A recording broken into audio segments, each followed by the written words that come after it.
بیچاری کئی روز سے دم توڑ رہی ہے، ڈر ہے خبر بد نہ میرے منہ سے نکل جائے۔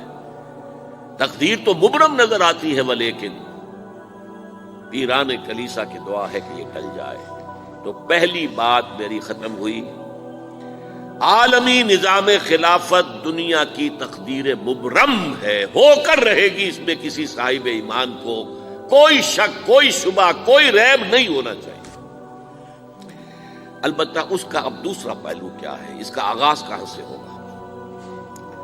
پہلی بات تو یہ، ہمارے بعض لوگوں کے ذہنوں میں، سادہ دل لوگ وہ سمجھتے ہیں کہ پوری دنیا میں ایک ہی دفعہ آ جانی چاہیے۔ یہ کوئی علاقائی خلافت تو نہیں ہو سکتی، خلافت تو عالمی ہوتی ہے۔ ان سے میں کہتا ہوں عالمی خلافت کب تھی جناب؟ یہ تو نہ خلافت راشدہ میں عالمی تھی، کیا ہندوستان شامل تھا اس میں؟ کیا چین شامل تھا؟ کیا یورپ شامل تھا؟ اور پھر جو خلافت کے نام سے جو ملوکیت چلی ہے وہ بھی صرف آپ دور بنو امیہ میں کہہ سکتے ہیں کہ وہ پورا عالم اسلام کم سے کم اس کے تحت تھا۔ بعد میں خلافت عباس، بنو عباس میں، اور فاطمیین کی خلافت میں، اور آل عثمان جو ہیں آٹومان ٹرکس کی خلافت میں ٹکڑے تھے، حصے بکھرے تھے، کوئی مانتا تھا کوئی نہیں مانتا تھا۔ اور سب سے بڑی بات یہ، اگر ایک دم پوری دنیا پر خلافت قائم ہو سکتی تو حضور کے دست مبارک سے ہوتی، لیکن نہیں ہوئی۔ نتیجہ کیا نکلا؟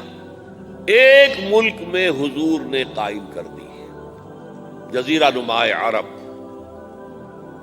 یہاں خلافت قائم ہو گئی، حضور خلیفہ ہے۔ اس کے بعد آپ کے خلفائے راشدین نے پھر اس کو وسعت دی ہے، شرقاً غرباً شمالاً۔ 3 کالمز نکلے ہیں فوجوں کے، صحابہ کرام کے، 3 کالمز، ایک ایسٹ ورڈ، ایک ویسٹ ورڈ، ایک نارتھ ورڈ۔ ایک عراق کو فتح کرتے ہوئے ایران میں پہنچ گیا، خراسان تک چلا گیا۔ ایک شام کو فتح کرتے ہوئے اور پھر سینائی پیننسولا سے ہو کر افریقہ میں داخل ہوا اور اٹلانٹک تک پہنچ گیا۔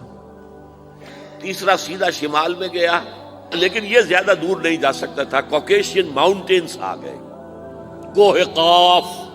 اس زمانے میں تو یہ یوں سمجھیے کہ امپیسیبل تھا نا، کوہ قاف، لہذا وہاں رک گیا بابا۔ اب بھی یہ ہوگا، کسی ایک جگہ سے شروع ہوگا پھر پھیلے گا، اس کے سوا کوئی چارہ کار ہے ہی نہیں۔ اگر ہر جگہ پوری دنیا میں ایک ہی وقت میں ہو سکتا تو حضور کے دست مبارک سے ہوتا صلی اللہ علیہ وسلم۔ اب وہ نقطہ کون سا ہوگا، نقطہ آغاز کون سا ہوگا؟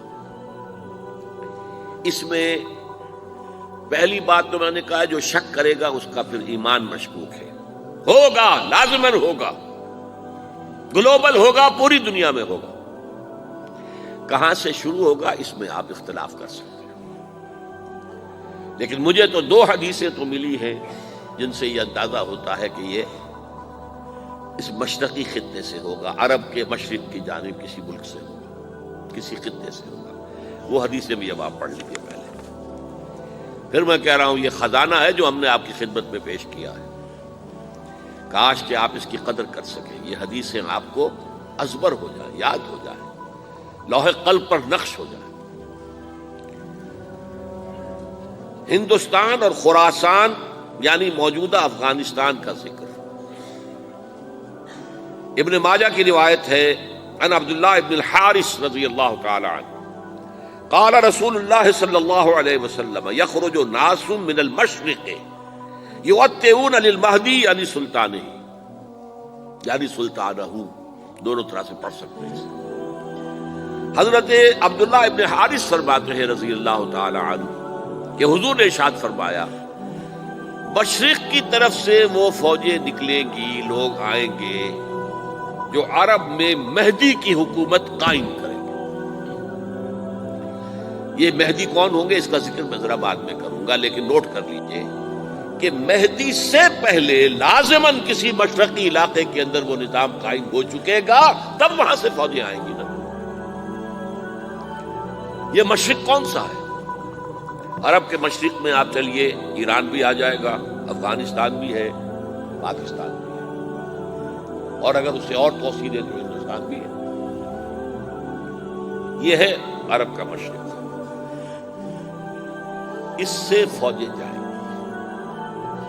اس کا کیا مطلب ہے کہ اس میں سے کسی جگہ پر نظام خلافت پہلے قائم ہو جائے گا تاکہ وہاں سے فوجیں جائیں گی جو جزیرہ نما عرب میں حضرت مہدی کی حکومت کو قائم کریں گی۔ اب دوسری حدیث سنیے، یہ سنن ابن ماجہ کی حدیث تھی جو میں نے آپ کو سنائی، آپ نے پڑھی۔ دوسری عن ابی ہریرہ رضی اللہ تعالی عنہ، یہ ترمذی شریف کی روایت ہے، قال قال رسول اللہ صلی اللہ علیہ وسلم یخرج من خراسان رایات سود لا يردها شیء حتی تنصب بإیلیا، خراسان کے علاقے سے سیاہ جھنڈے لے کر فوجیں آئیں گی، ان کا رخ کوئی موڑ نہیں سکے گا، ان کو پیچھے پھیر نہیں سکیں گے کوئی بھی، یہاں تک کہ وہ یروشلم میں جا کر جھنڈے نصب کر دیں گے۔ ایلیا حضور کے زمانے میں یروشلم کو کہتے تھے۔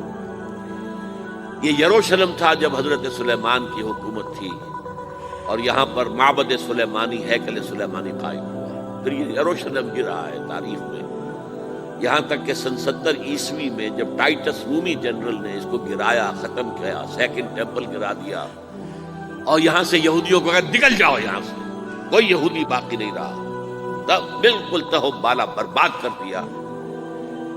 اس کے کوئی 150 سال بعد ہیڈریان، رومن ایمپرر ہیڈریان، اس نے پھر دوبارہ آباد کیا اس شہر۔ 150 سال تک یہ بالکل بنجر اور بالکل غیر آباد پڑا۔ اب ہیڈریان نے جب آباد کیا تو اس کا نام ایلیا رکھا، اب یروشلم نام نہیں تھا، تو حضور کے زمانے میں پھر اس کا نام ایلیا تھا۔ اور اب اس سے کیا معلوم ہو رہا ہے کہ یہ یروشلم مسلمانوں کے قبضے سے اس وقت نکلا ہوا ہوگا، ایک دفعہ پہلے نکلا تھا، سن 1099 عیسوی میں مسلمانوں کے ہاتھ سے نکلا، کروسیڈرز عیسائیوں نے آ کر اس کو قبضے میں کیا، لاکھوں مسلمانوں کو مارا، قتل کیا۔ اس کو 1187 عیسوی میں واپس لیا ہے، کس نے لیا ہے؟ صلاح الدین ایوبی کرد۔ عرب کھوکھلے ہو چکے تھے، عربوں نے کھویا، واپس نہیں لے سکے، بہت حکومت کر چکے تھے، 400-500 برس کی حکومت کر کے، اور ان کے عیش اور ان کے آرام، اب ان میں جان نہیں تھی کہ وہ واپس لے سکے۔ واپس لینے والا گرم کرد خون تھا، صلاح الدین ایوبی۔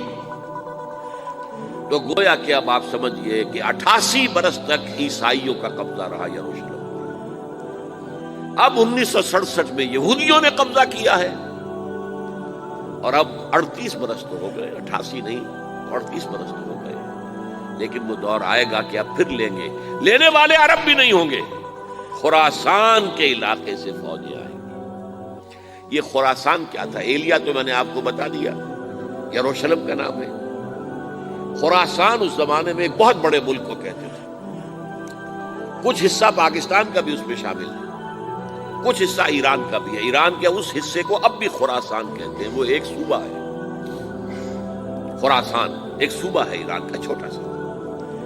پاکستان میں خاص طور پر یہ جو علاقہ مالا کنڈ ایجنسی کہلاتی ہے، اس سے اوپر جتنا علاقہ ہے، اور یہ جو واخان کی ایک پٹی آتی ہے اوپر، واخان افغانستان کی ایک پٹی سی دم سی چلی آتی ہے جو جا کر چائنا کی سرحد سے مل جاتی ہے، یہاں سے لے کے یہاں تک یہ جو مالا کنڈ کا وہ درہ ہے اور پہاڑ ہے، یہ بھی خراسان کا حصہ ہے۔ باقی تقریباً 2/3 آف افغانستان ساؤدرن حصہ نہیں ہے خراسان کا حصہ، یہ سیستان کہلاتا تھا، یہ خراسان نہیں ہے، لیکن یہ کہ اوپر کا 2/3 آف افغانستان، اور اس کے ساتھ یہ جو عرب جو اب یہ ترک ممالک آزاد ہوئے ہیں سوویت یونین کی ڈسولوشن کے ساتھ، یہ سارا علاقہ کہلاتا ہے خراسان بزرگ، دی گریٹ خراسان۔